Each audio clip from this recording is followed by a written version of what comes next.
Somewhere deep in the jungles of Bohol, there's a river where time slows down. Music floats on the breeze, and lunch is served on a boat that drifts through paradise. This is the Loboc River Cruise, and it might just be the most peaceful thing you do in the Philippines. I took this cruise, filmed the whole thing, and in this video, I'll show you exactly what to expect, what it costs, what you get, how to get there, and whether it's actually worth your time or just another tourist trap. Stick around because I'll give you my honest take at the end. No sugarcoating. The town of Loboc sits about an hour inland of Panglao's beaches, and it's easy to miss if you're not looking for it. But once you're here, you'll understand why so many travelers carve time out of their Bohol trip just for this. The river itself is emerald green, framed by the thick jungle on both sides. And the boats? They're basically floating restaurants, including live music, a buffet, and nothing but chill vibes. You can get to Loboc by renting a car, hiring a tricycle, or booking your own countryside tour package, most of which includes the cost of the cruise. We went on our own schedule, showing up mid-morning and grabbed a ticket right at the dock.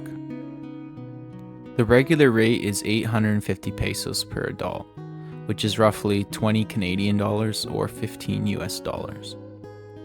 That covers the full buffet, the cruise, and all the live entertainment. Senior citizens and people with disabilities only pay 600 pesos. Kids between 3 and 4 feet tall are only 365 pesos, and little ones under 3 feet ride for free. And just a heads up, not all the drinks are unlimited, so expect to pay a little bit extra if you want something beyond the usual. Let's talk about the food. It's classic Filipino fare. Think grilled fish, pancit, lechon, fruit, rice. It's not fine dining, but it's surprisingly good for a river cruise. Fresh, flavorful, and of course all you can eat. And don't forget to try some of the amazing desserts they have available. I couldn't help myself from eating almost half a dozen of these coffee jelly shots. A great tip I'd recommend is to get in line early if you want to get the freshest and best picks from the buffet table. Don't decide to wait around at your table for too long. The cruise itself lasts about an hour. The boat moves slowly, so you really get to soak in all the surroundings. Thick palm trees, local homes. It's incredibly peaceful. There's also a live band on board. They play local songs and sometimes even take requests for a few pesos.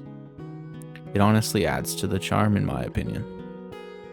About halfway through, we stopped at a small riverside platform where dozens of locals performed a traditional dance for us. They played some amazing music and invited the guests off the boat to sing and dance with them. I would 100% recommend joining in on this opportunity. And at the end, it's optional to tip them, but in my opinion, most people did. I enjoyed my view from the boat, eating my delicious meal, drinking my amazing drinks, and watching my fiancé dance around with the lovely locals. It was quite a moment. And for a while, I just sat there, plate empty, camera down, where I realized how rare this feeling was. Just floating. Disconnected from time, phone out of reach, jungle around me. Sometimes when you travel, it's not all about chasing thrill. Sometimes it's about finding stillness and just enjoying the moment. So, was the Loboc River Cruise really worth it? If you're in Bohol already, 100% yes. It's affordable, memorable, and unlike anything I've ever done elsewhere in the Philippines. If your schedule is tight, I'd say prioritize your main spots like Chocolate Hills and island hopping first. But this is a perfect add-on, just maybe not the main event, as it does only last 1 hour. This was one of my favorite calm moments in Bohol. If you're planning a trip to the Philippines and want real, first-hand insight, not just the highlight reel, make sure to subscribe and drop a like on this video. I've got way more coming from Sikihor to Cebu and all the hidden gems in between. Thanks for watching. This is Found Far Away, and I'll catch you in the next one.